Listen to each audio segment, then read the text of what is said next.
കുഞ്ഞുങ്ങളൊക്കെയുള്ള വീട്ടിൽ പ്രധാനമായിട്ടും കാണുന്ന ഒരു ബുദ്ധിമുട്ടാണ് അടുക്കി പെറുക്കി വെക്കുന്നില്ല, വലിച്ചു വാലിയിടുന്നു, ഒന്നിനും ഒരു ഓർഡർ ഇല്ല എന്നൊക്കെ പറയുന്നത് കേൾക്കാവേ.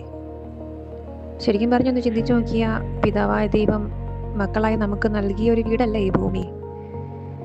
നമുക്ക് നൽകിയൊരു ഗിഫ്റ്റ് അല്ലേ നമ്മുടെ ലൈഫ്. നമ്മൾ എത്രത്തോളം മിസ്റ്റേക്സ് നമ്മുടെ ജീവിതത്തിൽ വരുത്തുന്നു, നമ്മൾ കാണിക്കുന്ന കുരുത്തക്കേടിനൊക്കെ ഈശോ അതുപോലെ റെസ്പോണ്ട് ചെയ്യാൻ തുടങ്ങി എന്തായിരിക്കും നമ്മുടെ അവസ്ഥ അല്ലേ. പക്ഷേ അതുപോലെയാണോ? അതിലും എത്രയോ നമ്മൾ കൺസിഡർ ചെയ്യുന്ന വളർന്നു വരുന്ന ഒരു കുഞ്ഞിനെ സംബന്ധിച്ച് ഈ ലോകം പുതിയതാണ് അല്ലേ. പുതിയതാണ് ഈ ലോകം. പിച്ച വെച്ച് നടക്കാതെ ആദ്യം തന്നെ പെർഫെക്റ്റ് ആയിട്ട് നടക്കാൻ പോകുക എന്ന് പറഞ്ഞാൽ ഒരു മനുഷ്യന് ഈ ലോകത്ത് നടക്കാൻ പോകുന്നില്ല അല്ലേ. സോ കുഞ്ഞുങ്ങളെ സംബന്ധിച്ചിടത്തോളം ഇതെല്ലാം അവരുടെ വേൾഡാണ്. നമ്മൾ കാണുന്ന കുഞ്ഞു കുഞ്ഞു കാര്യങ്ങളൊക്കെ അവരുടെ ലോകമാണേ.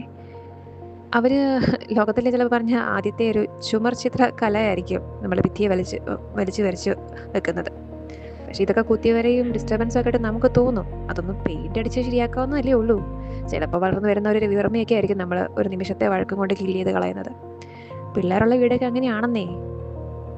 ഒന്നുമില്ലാതെ പെയിന്റ് അടിച്ച് വൃത്തിയായി വെച്ച് കുഞ്ഞുങ്ങളില്ലാത്തൊരു കുടുംബം മരിച്ചു വീട് പോലായി പോകുന്നതിനേക്കാളും ഭേദമല്ലേ നമുക്ക് ദൈവം തന്ന ദാനങ്ങൾ, അവർ ക്രിയേറ്റ് ചെയ്യുന്ന ആ ഒരു സ്പേസ്, ആ ഒരു ബ്യൂട്ടി, അതൊരു നന്മ, ഒരു ബ്ലെസ്സിങ് ആയിട്ട് കൗണ്ട് ചെയ്ത് നമുക്ക് നന്ദി പറയാൻ നോക്കിയാലോ. ഒരു ദിവസം ഈ ഭിത്തിയൊക്കെ ക്ലീൻ ആകും. ഒരു ദിവസം നമ്മുടെ തറയിൽ കളിപ്പാട്ടങ്ങളൊന്നും കാണത്തില്ല, എല്ലാം അതിൻ്റെ ഓർഡറിലായിരിക്കും. ഒരു ദിവസം ഈ ഒച്ചമകളൊന്നും വീട്ടിൽ കാണത്തില്ല, അവരൊരുപാട് ഗ്രോണപ്പായി കാണും.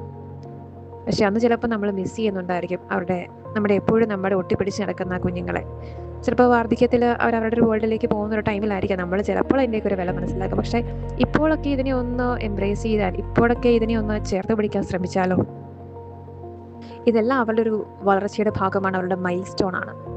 നമ്മുടെ കുട്ടികൾ ഇതൊക്കെ ചെയ്യുന്നുണ്ടെങ്കിൽ അവരത് വളരുന്നുണ്ട്, അച്ചീവ് ചെയ്യുന്നുണ്ട് എന്നാണ് അർത്ഥം. അതിനൊക്കെ കാണുകയും പ്രതികരിക്കുകയൊക്കെ ചെയ്യുമ്പം ഈ മൈൽ സ്റ്റോൺസ് ഒന്നും അച്ചീവ് ചെയ്യാൻ പറ്റാത്ത കുഞ്ഞുങ്ങളെ കുറിച്ചൊന്ന് ചിന്തിച്ച് നോക്കിക്കേ.